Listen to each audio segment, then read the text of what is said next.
Pada video ini saya mau coba untuk membuat catatan tentang gempa yang terjadi di Tapanuli, Sumatera Utara, 1 Oktober 2022. Gempa ini memiliki magnitudo 6,0. Ini berdasarkan informasi awal dari BMKG. Jika kita perhatikan parameter gempa yang terjadi di Tapanuli pada hari ini, tanggal 1 Oktober 2022, gempa terjadi pada pukul 2 lebih 28 menit 41 detik waktu Indonesia bagian Barat. Pusat gempa berada di darat sekitar 15 km barat laut Tapanuli Utara, Sumatera Utara. Kedalaman sumber gempanya adalah 10 km dan magnitudo awal disebutkan 6,0, kemudian BMKG melakukan pemutakhiran menjadi 5,8. Ini dapat dilihat pada websitenya inatws.bmkg.go.id.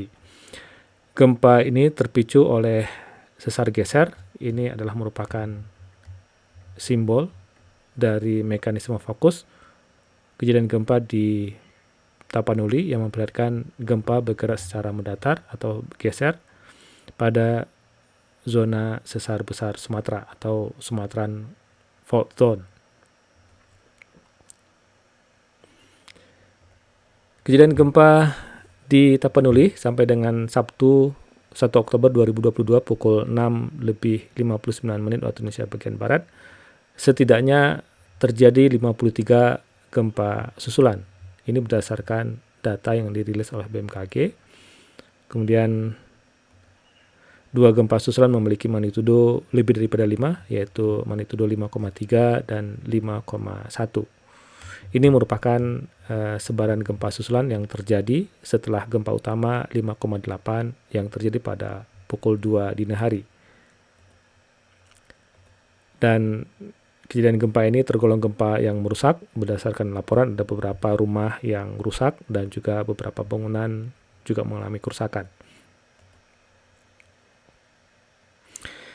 Jika kita perhatikan berdasarkan rekaman seismogram, ini berdasarkan rekaman seismogram di stasiun Sinabung yang diambil dari situsnya Magma Indonesia. Dan ini kita lihat rentetan gempa yang terjadi. Ini gempa yang pertama, kemudian ini gempa berikutnya, dan ini masih terus terjadi gempa. Dan ini kelihatan gempa-gempa susulan, gempa-gempa kecil yang terekam di stasiun pengamatan gunung api Sinabung yang bisa dilihat di web Magma Indonesia.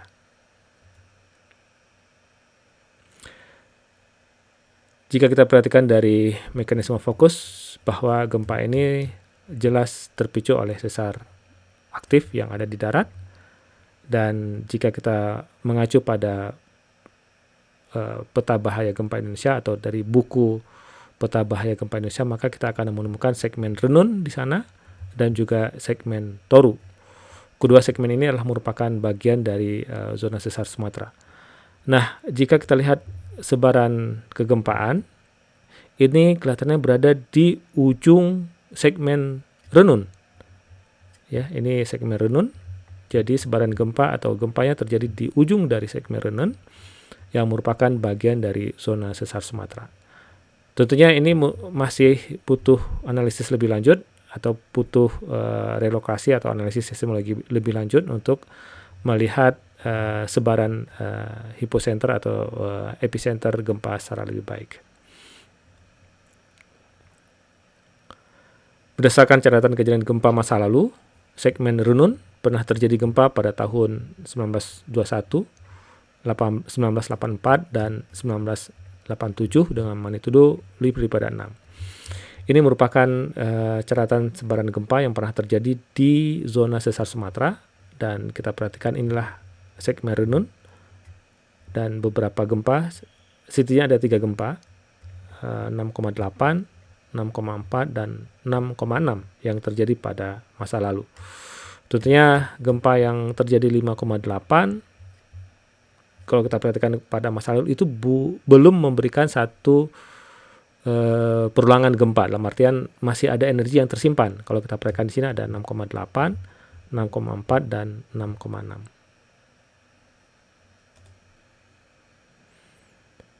Nah, ini kita lihat catatan kejadian gempa di zona sesar Sumatera, mulai dari bagian utara di Aceh, kemudian sampai ke bagian selatan.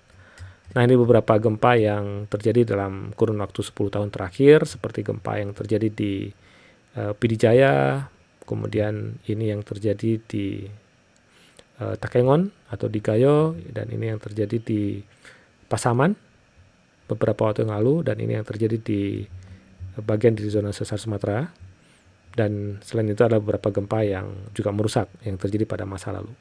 Sehingga dari sini kita bisa mengambil kesimpulan bahwa zona sesar Sumatera adalah merupakan zona aktif yang berpotensi membangkitkan gempa dengan magnitudo lebih daripada 6 berdasarkan catatan kejadian gempa pada masa lalu. Terima kasih, semoga bermanfaat.